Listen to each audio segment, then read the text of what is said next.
Sup YouTube, this is Slide A Fry here. Um, I had said I was not going to be doing very many of these reactions this way, but I could not help based on the subject matter. I found out I have ADHD. Well, yeah, some people don't find that out until they're adults. They talk to a doctor, verifies that they have that because they're wondering what's going on with them, why they can't keep focused, stuff like that. I have known about my ADHD since my childhood. I am my mom's third and last son. So my two older brothers didn't have my disabilities. I mean, if they have any kind of disabilities, I don't know what they'd be. But as far as we all know, they don't have any. So I've known about my ADHD my whole life. I used to take medication for it when I was a child and even into my adulthood, but I actually have not taken medication for it for like 6 years now because of the greed of the pharmaceutical companies. Even without insurance, it used to be like $50 to get 30 pills.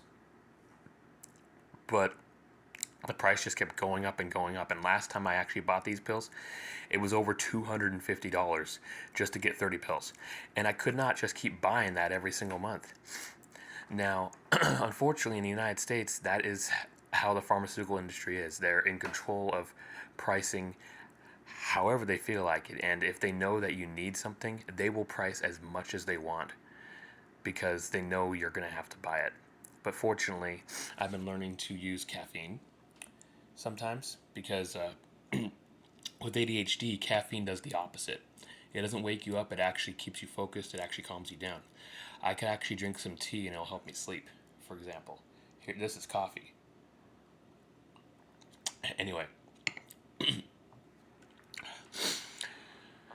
my mom apparently has ADD. I don't think it was ADHD, but it was ADD, so maybe it was in a way hereditary. I'm not sure.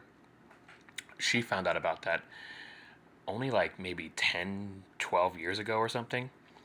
So I was already into my adulthood at that point. So yeah, she found it out at a pretty late age, but it happens.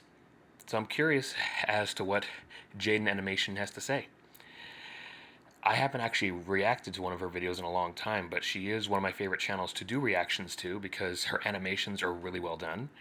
She's also the only woman I've done more than 2 reaction videos to.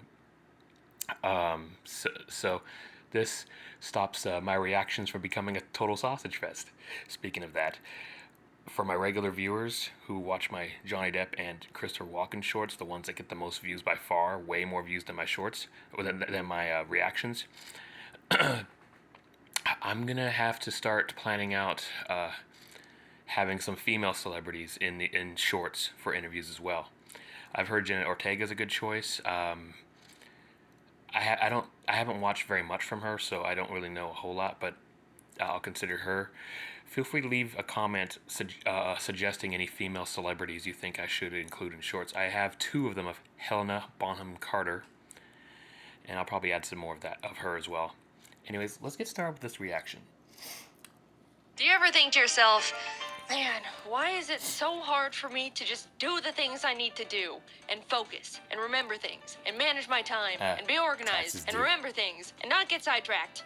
Ha! Yeah, me neither. When I was a kid, I was pretty much the picture-perfect depiction of a good student. I was well-organized, always turned in my work on time, got good grades. I even did my homework on Fridays instead of procrastinating until Sunday night. Sure, I didn't like studying and found it hard to focus during it, but who didn't? Saying all those qualities put together, that doesn't sound like the brain of someone with any kind of attention deficit hyperactivity disorder, does it? I was well-behaved, didn't feel like I struggled much in school, and didn't cause any trouble. I did well in school too, actually. That is, up until I moved out of my parents' house for the first time to go to college. Gradually, I started slipping. I began skipping classes a bit. So, that's interesting. That's kind of like me too. I was a really good student in high school, although to be fair, it wasn't the typical high school. First of all, I think it really helps that After middle school, I was in a private school, and I was literally the 10th ever student enrolled in this private school. And it wasn't one that my mom had to pay for or anything, it was just a small school. And it was so small, it was in a corner of a shopping center. That the entire school was in a corner of a shopping center. It's expanded since, though. They moved to another location up on the hills, on the Bennett Valley Hills. It was originally in Roanoke Park in a shopping center that's actually kind of a failing shopping center now, actually. There was a beautiful pet store there at the time called 49er Pet Store that's gone. All you see is the sign and that it's empty. And a slot car raceway store, which was really fun to play at as a student at the school. But yeah, we used to go explore the various stores and restaurants. Every Wednesday we'd go to the Chinese restaurant that was there, which is also shockingly gone. The Mexican restaurant's still there, though. But anyway, what was I gonna say? Yeah, moved to another location in Santa Rosa, up in the Bennett Valley Hills. But more recently, like within the last 10 years or something, it moved to a location in downtown Sebastopol, in an actual building with an actual like area for like basketball hoops and stuff like that. So it now exists as a legit location. Like, it's not attached to something, it's its own location. So they've actually advanced a lot since I went to school there. But I was literally the 10th ever student to enroll. So my point is, it was a small school, so there was a lot of one-on-one attention, and I became a much better student. I mean, I was never a bad student, but I know when I went to that school, I improved as a student because of the one-on-one attention with teachers. It was really it really did help. So when I went to a different high school for junior and senior year, one that actually has a lot of students who kind of struggle, I was one of the best students in the class. In fact, I was so good in that class that I was one of only three students who got something called a Rotary Scholarship when I graduated, which the Rotary Scholarship is a college scholarship you get for having amazing grades in high school. So, yes, I was a damn good student. I was one of only three of those students. Now, like I said, Sierra School, I was the 10th ever student. There was like probably at most like 20 students when I was there. The school I graduated from high school from, Ridgeway, had a few hundred students. So being three among that is actually still pretty good since it's hundreds of students, but not like nearly 1,000 like Santa Rosa High School or something.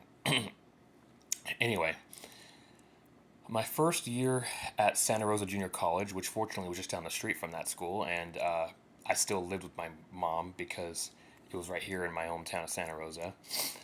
I do look back at it and kind of wish I considered moving into one of those dorm rooms by the school, but I wasn't always working a job the entire time I was there, so it might not have worked out unless I was able to get a job right away. But that said, my first semester, I had straight A's. But what helped was I took a study skills class, a class that teaches you how to properly study for your classes, how to properly prepare for home studies, homework, whatever. And yeah, I was great in all the classes. Then after that, my grades would fluctuate, and it was probably because I wasn't taking study skills, and I lost focus, and yeah, I wasn't always remembering the skills I learned from the study skills class.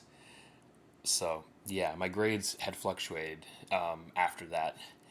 Anyways, unfortunately, I never actually graduated from the junior college, but there were some skills I learned, which helped with my video editing when I still had my computer.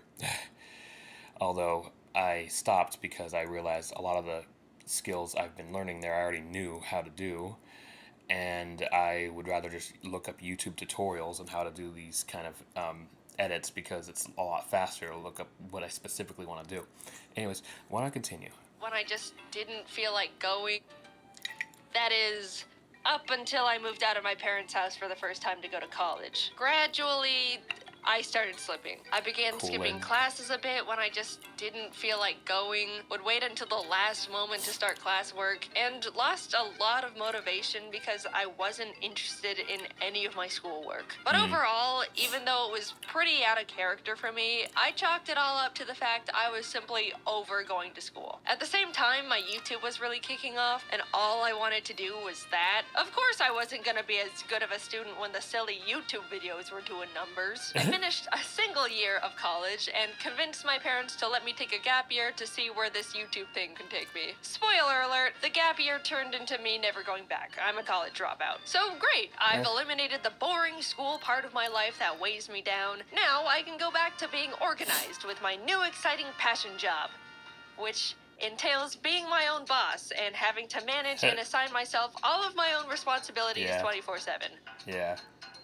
Why are the voices not getting quieter? It's almost like everything was going backwards. I was having a much harder time staying organized and focused. If I didn't want to do a certain type of work, I would have to shackle myself down in basically an isolation chamber to be able to get it done. If I found a new interest, it was all I could think about. And why is it so easy to suddenly be on your roof watching a YouTube video on how to know when you need new shingles? I really didn't get it. Child me had it held together more than current me. What went wrong? I could look back and recognize how everything used to be so perfect and easy. Look at tiny Jaiden and all her ducks in that row. I used to color code every single binder I owned, and now I don't even know where I placed the $20 I literally just had in my hand 3 minutes ago. I haven't even left the room. Genuinely, where could it f***ing go? Despite feeling like I was downward spiraling for multiple years, I never suspected it could be something related to a genetic neurodevelopmental disorder. I just thought I wasn't trying hard enough and being lazy, or applying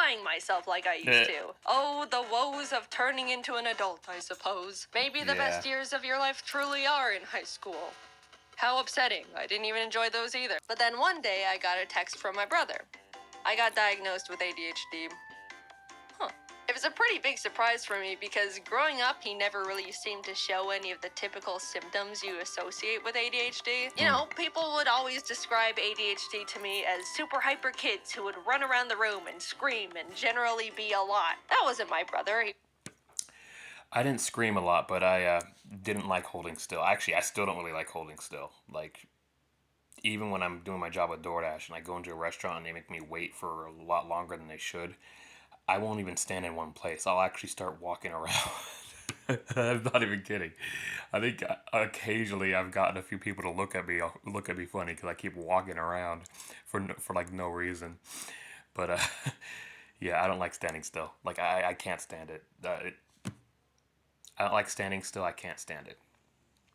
Wow. He was quiet and well behaved, like I was. But when he started explaining his symptoms, the gears started turning. Yeah, I've always struggled a lot with focusing in school and having things hold my attention when it's boring. Yeah. But, like, I could hyperfixate on things I'm interested in and get really passionate about that stuff. Yeah. Hearing him talk about his personal symptoms of ADHD made a lot of sense, and I felt very freshly educated on the topic. And you'd think that I would immediately start looking into getting a diagnosis for myself, because if you were paying attention, my brother's experiences all sounded very similar to the same struggles I've been having in my own life, but related to work instead of school, because I dropped out. But nope, I was just like, good for you, bro, happy for you. Or, I'm sorry, I don't know. Anyway, back to struggling to simply open up my drawing program as if 2 blocks of iron were welded to my wrists. Imbalance of brain chemicals? Nah, this just happens from time to time. It's normal. Just the laziness kicking in. I hate Mondays, am I right? Even though I didn't instantly think there was a possibility of me also having ADHD, the mental seed was planted. It's genetic, so I knew subconsciously it ran in the bloodline. It took a few years after my brother was diagnosed for me to really sit down with myself and consider that I, too, could have ADHD. Yeah. Shocking revelation, I know. Foreshadowing, where did you come from? Things in the focus and productivity department were just getting worse and worse. I had the attention span of a cartoon dog, would completely forget things as soon as they entered my head, would hyperfixate on random stuff like an addict, and there was constant civil war happening inside my head to get one thing done, even though I knew it it would only take like 15 minutes. Yeah. You don't understand. It feels No, I like do. physical torture to make myself sit down and lip sync a simple scene, like most of the time. You know, the thing I've been doing for 10 years at this point and am definitely used to doing. And yeah, once I've gotten going, then I'm honed in and you have to pry me away from it with a crowbar. I'm aware of that part. But nah, I'm still gonna scrap with myself to plant my ass in that chair because I don't even know why at this point. The biggest thing holding me back from feeling like I had ADHD has always been the simple memory of being in school and having my shit together. I know what it feels like to be on top of things and to be organized. I had it all in the palm of my little child hand. I just needed to summon it again with a bit more effort. But a light switched off in my brain and suddenly I'm just not capable of the things I used to be, and it feels pathetic. Simple tasks are such a mental burden, it feels like I'm out of control but can't do anything about it. So finally, I figured I would try and get myself diagnosed. What did I have to lose? If anything, they just tell me, no, you don't have ADHD, try a little harder and stop complaining. And yes, of course it took me like 8 months after deciding to get diagnosed to schedule the actual appointment. exactly. What did you expect? That's like the first checkmark box on the ADHD list. I started seeing a psychologist and he would ask the typical, do you have a hard time focusing? And I'd go, yeah, like this one time yesterday, and then he writes something down as I continue rambling on this hyper-specific example way too long for a neurotypical person. I met with him for a few weeks, and then it came down to diagnosis day. Okay. The nerves, man. I was so ready for him to say I'm a normal person who needs to suck it up. But instead, he was like, okay, so yeah, you definitely exhibit symptoms of someone with the inattentive type of ADHD. And autism. Yippee! My struggles are justified. I'm not crazy. Wait, what was that last part? He explained all the different ways ADHD affects me and the different areas I struggle with compared to others. He even gave me a 37-page document of his conclusions and information on how my You're not brain gonna read works, that. with graphs and pictures. I've read through it there you all go. a bunch of times now, and it's already really helped me understand how I tick. I call them the autism docs, but I'm not gonna get into that side of the diagnosis. Let's just brush that one away for now. There's a couple types of ADHD you can have: hyperactive, inattentive, and combined, which is both hyperactive and inattentive. Hyperactive is the type people typically go to when they think of a loud kid who can't sit still. People with this kind normally need to fidget, have low patience, tend to talk a lot, and have trouble staying seated, especially when they're expected to, like in a meeting or school. Inattentive is the one where someone experiences difficulty in focus, memory, organization, has a low attention span. That's the one I have. It's self-explanatory, I have but both. if you have the combined type of ADHD, then you got it all. ADHD jackpot right there, my friend. I brought up during the appointments that I used to be such a good kid in school with seemingly zero ADHD symptoms, and how that part has always confused me. And he had a couple hypotheses about it. One, since my mom has always been a big source of my organizational influence, I was able to depend and lean on her for the majority of my school life for it. I felt like I was naturally capable of staying on top of things because she was right behind me the whole time, reminding me and guiding me through stuff. Yeah, So when makes I sense. moved out, everything started crumbling, which lines up pretty perfectly to when I did start struggling. Yeah. Another explanation he gave was the fact that ADHD affects women differently than men, which is also less researched. Love to hear that one. Not only do women tend to be able to mask their symptoms better than guys, so it goes much more unnoticed, but they also experience ADHD differently. And research says there's a chance it can just start affecting women later in life. I'm no ADHD scientist though, that's just what I've been told by specialists. I don't know, I've just got the dang thing. Either Yeah. way, those two explanations make a lot of sense to me and have They since do. put my weird ADHD imposter syndrome to rest. I didn't really think that getting a diagnosis would change much about how I go about my life, but since getting my ADHD certificate and lollipop, it's completely revolutionized how my I God. think and go about getting things done. It's still hard to get my ass into gear when I need to do one normal thing that's not Yeah. difficult, but I'm much less hard on myself and will strike almost like these kinds of mental deals to loophole myself into getting things done. Like, for example, if I really don't want to edit a video, I'll say to myself, Okay, I know it's gonna be super hard for me to immediately start that task, so I'll get myself into the mindset of getting things done by doing a simple other task I don't find difficult, like cleaning my room. That way, I'll feel productive and can transition that into tackling the original task much easier. It doesn't always work, but it's the mindset change and overall understanding that sometimes I'm gonna have to go about things in different ways that's helped me a lot. Also, after being diagnosed with ADHD, I didn't have much desire to get medicated. I figured just knowing I have it would be enough to get things into gear, and I didn't really need medication that badly.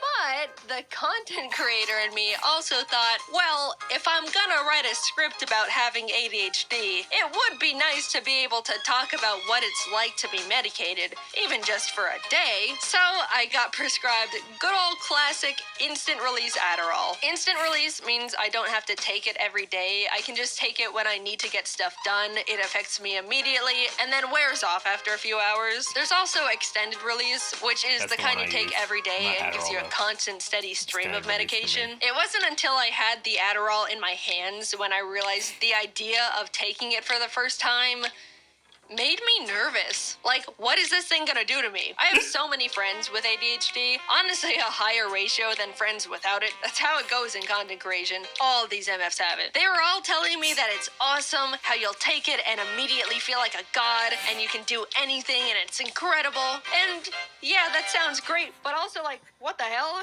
What do you mean I take this little pill and suddenly all of my problems seemingly disappear and I gain superpowers? That's scary. That sounds like the thing every adult in a 20-mile radius warned us about when we were kids. Sonic. Am I gonna feel like a completely different person? I think that was a Sonic Says reference from the cartoon. That's why Sonic was there.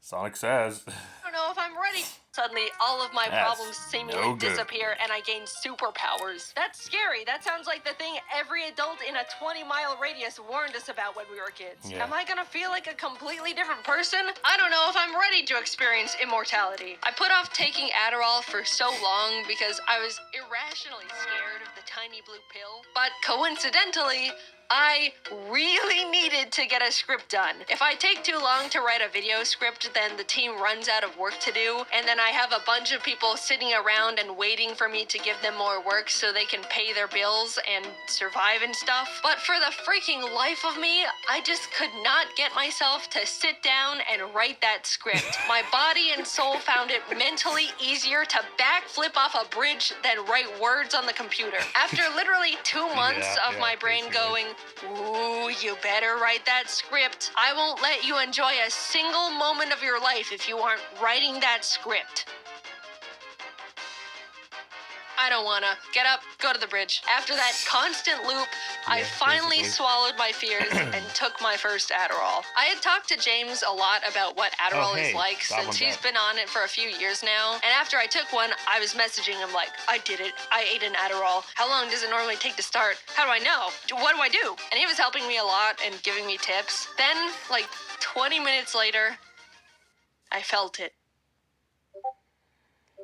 All the non-stop thoughts going on in my brain went silent. I could think clearly, and in like a line. My mind wasn't racing a mile a minute. I was able to sit behind my laptop and write. It was incredible. I was messaging all my friends about it the entire time. I can write my script and not get distracted. I don't have to take a mental break every 10 minutes. I can remember things. Kelsey sent me a message and I thought, I'll check that in a bit. And I remembered to check it in a bit. And respond. When I opened a new tab to look something up, I didn't go down a random unrelated rabbit hole. I picked up my phone to check something and didn't impulsively scroll Twitter for an hour. I can write words so easily. How am I doing this? What do you mean I can feel like this whenever I want if I just eat the tiny blue pill? I refuse to believe regular people can function like this on a day-to-day basis. No way. It wouldn't be fair. You guys don't have loud, non-stop voices in your heads preventing you from doing normal things? Come on, just admit it. You can't pick something up and immediately keep remembering what you were supposed to be doing with it. You always forget and feel crazy. Oops. Come on. Come on. I was so suspicious that on Adderall, either nothing would happen and I just wouldn't feel anything, or I would feel like I'm a totally different person experiencing some higher-than-life manic episode. But no, I just felt like myself but with my shit together. And that's the part I couldn't believe. After 2 months of war, I finally was able to plant myself down and write my damn script. You wanna know what script I wrote while experiencing Adderall for the first time? This one. I was struggling to write a script about ADHD, and the thing that finally pulled it out of me was Adderall. Come on, you gotta admit that's funny. Yeah, it was great. I didn't think my head was loud before, or I was that impulsive, or had that hard of a time focusing. But now that I've been able to peacefully sit in one spot for hours and not need to take a break or check social media or get distracted by some stupid tangent I don't actually care about, yeah, this changes things. I still can't believe what I was able to accomplish. Writing a script in 3 hours.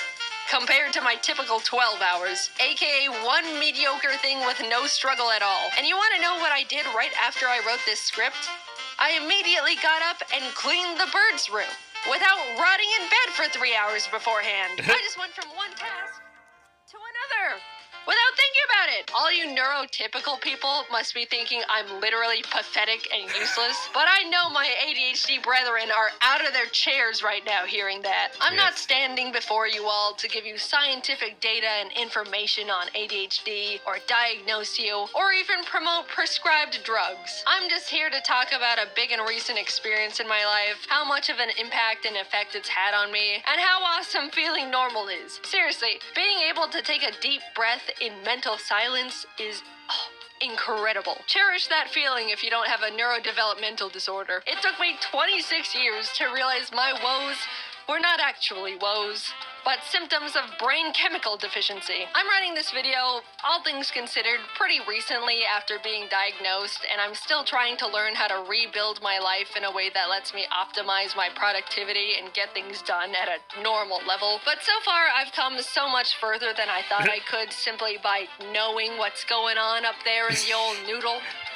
And Adderall. If you're on the fence about being diagnosed with something, I get it. It's scary. It's scary to think you might have it, and it's also scary to think you might not have it. It's an odd place to be. But for me, having a concrete answer from a professional is what got me to finally stop feeling stuck in place and actually start moving forward again. It's been great. I'm excited to keep learning more things about how my mind works and find new ways to improve my day-to-day life. Cheers to getting normal shit done. In case you missed it, I have new merch. For a limited time, you can get yourself a new and improved Ari plush and a completely new soft Ari jacket. I love both of these products, and up until June 23rd, they could be all yours. If you miss it, you'll never know how fluffy and pillowy the jacket is. Oh, it's like a cloud. Or how cuddly and friend-shaped the plush is. Plus, it's a great way to support both me and the team while we continue to make animations for you. Check them out at JaidenAnimations.com. Thanks for watching the video, and good luck simply existing to all my ADHD brethren out there. I'm right there with you. I believe one day you'll respond to that message in your inbox. Hang in there. All right. Well, I'm going to have to edit out the ad that's in the middle, but that said, I'm going to try to make this quick. I'll try not to let my ADHD distract me because I have to start working. It's Sunday, and it's already well after 10 because I slept in a little this morning because last night I had a double order that kind of drove me nuts. Well, it didn't really drive me nuts. It just was annoying. There was just some annoying stuff that caused me to take longer than I should. That wasn't even my own fault. But anyway,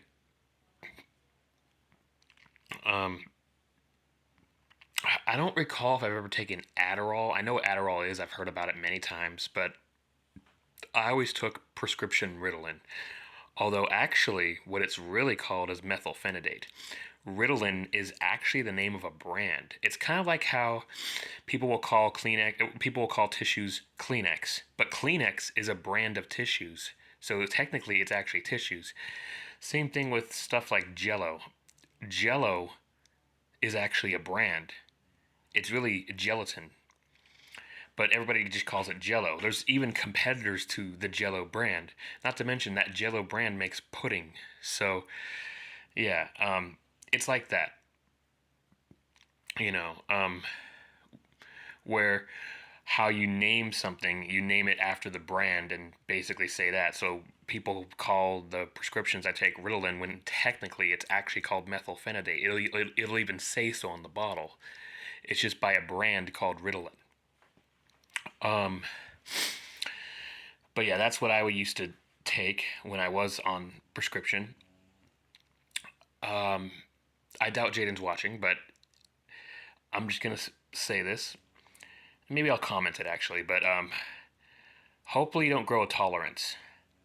There was a point in time where my prescription Ritalin or methylphenidate worked pretty well. It did. It didn't work perfectly.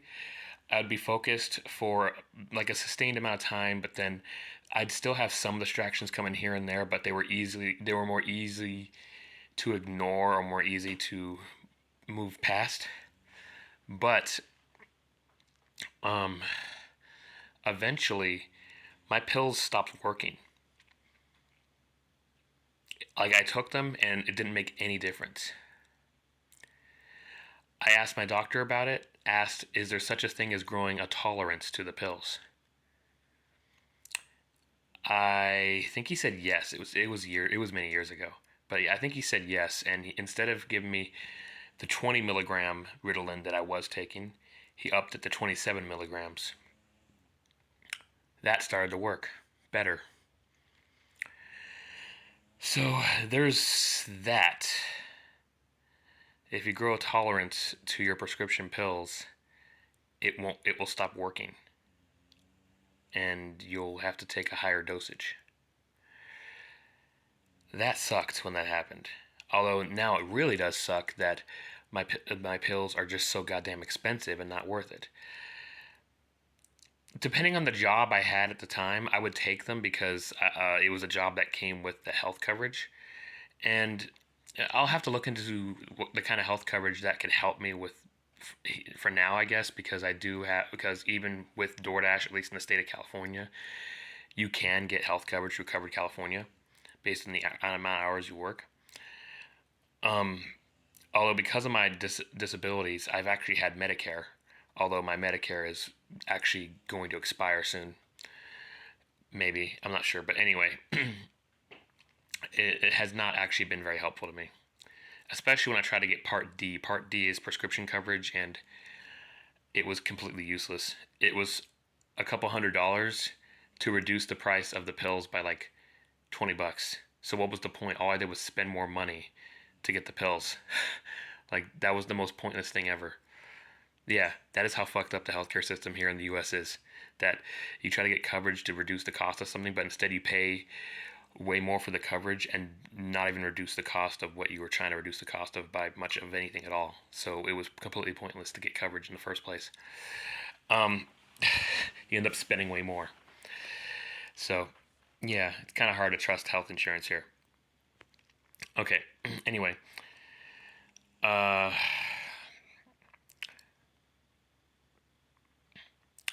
ADHD brethren, yes. A lot of people do not understand. They just simply don't. On top of that, I have hearing dyslexia, and that can be really annoying. It's not really noticeable. Obviously, you are not going to notice it on here because I can read what you're saying and I can type it down fine. But hearing dyslexia affects my interpretation of things I hear. Like when people are talking to me, most of the time I'll understand them, and I guess over the years I've gotten a little better at understanding them. Like maybe I'm kind of overcoming the hearing dyslexia a bit more, but even still, there are some times when somebody will say something that's pretty clear to me, and I will literally just not understand what they are saying, even though I can hear them just fine. I know what the words mean, all that stuff. Hearing dyslexia is not a part of ADHD. It's separate, but unfortunately I have it. And it kind of sucks. I don't believe there's any kind of medication to help with that kind of thing. It's kind of like how those people who are reading dyslexic, well, I'm hearing dyslexic. Anyway, thank you so much for watching. Please like, comment, subscribe. Click that bell icon to get notifications. I promise I'm going to have a new Johnny Depp short. I will have one probably tomorrow, Monday. Hopefully. If not, than Tuesday. Unfortunately, procrastination is a big part of ADHD, especially if I'm not medicated, and because my medication is too expensive, I am not medicated. But I will try to get more shorts out there because I know that's the main draw of my channel. I just thought it was interesting to do a reaction to somebody who just found out they have ADHD. I'm actually, it's cool, especially somebody who I already like watching. And actually, she might, I think Jaiden Animation is the biggest channel I've reacted to. The biggest one. Could be JonTron, but no, I think it's Jaiden Animations. Anyways, that'll do it. Thank you so much for watching.